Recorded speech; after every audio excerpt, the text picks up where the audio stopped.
Southwest Florida's news leader. This is Wink News. Now, this morning. Welcome back. If you have severe varicose veins, help is available for you. And the best part is you can get rid of them on your lunch break and head right back to work or your busy life. So here today to tell us more about this new technology is renowned vascular surgeon Dr. Joe Magnant. Doctor, thank you for coming in. Well, thank you, Lindsay. So first, tell me what type of people you treat, and then also this technology that is out that may be new to some doctors and some patients alike. Yeah, well, traditionally varicose veins has been what people refer to. I like to refer to a broader diagnosis of venous insufficiency. Right. Leaking veins for lay people. And underneath that are patients with varicose veins, swollen achy legs, some patients with restless legs.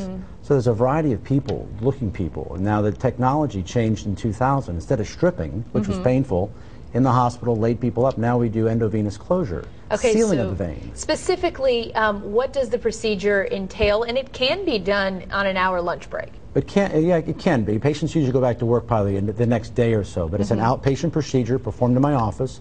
The catheter is inserted into the vein using the ultrasound to guide the catheter, and it's advanced up to the top near the groin level usually. Fluids put around it, and then you heat the vein closed as opposed to making the painful incisions and stripping it out. So a lot of patients think of the stripping and have ignored their veins, have sat on the sidelines. Right. So those procedures have been out for about 10 years now. It's still new in the minds of many patients and physicians. So certainly not as painful as the other treatment option that has been done for years. But what is the pain level, and what have patients said after the procedure? Is it gone forever? Typically so. Patients usually say, I wish I had this done 10 years ago, but 10 years ago it wasn't available.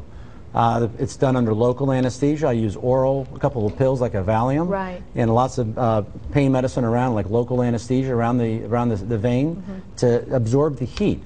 But again, it's done in the office, takes less than an hour. Patients can return. I've had patients go back to work the same day. Wow. Usually I tell them to take a day off and then return to work. Right. Now, speaking about varicose veins, how can people get varicose veins, and when do they need to decide that it's time for them to do something about it? The primary cause of varicose veins is heredity. Mother, father, grandmother, grandfather. Just look at your family. Yeah. Then things that make it worse, exacerbating factors, occupations where you sit or stand a lot. Right.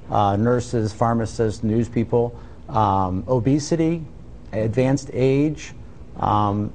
Those are the main things. If you let it go, what are the consequences of that? There's a number of complications. I have patients who have had varicose veins. They just left alone for 20 years, and then overnight it clots off. And then you have a potential for a deep vein thrombosis or pulmonary embolism.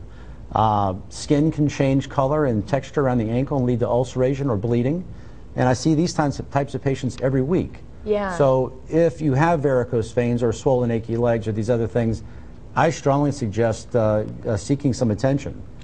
I've written articles on a variety of different patients just to highlight the different types of patients that we see. Right, because I think when people think varicose veins, they think of maybe the picture that we showed a minute ago on the far left. But like you said, there's an umbrella, a variation of different things that this treatment could help. Absolutely. Restless Leg Syndrome. Yeah. Patients with cankles or swollen legs. Patients have to get up at night to use the bathroom. Right. It's not necessarily the heart or the kidneys, but oftentimes it's a leaky vein problem. Certainly it offers a lot of hope to a lot of people out there that may be struggling with this. Dr. Magnant, thanks for coming in this morning and shedding some light on this procedure. Thank you. You're watching 6 TV. We'll be right back.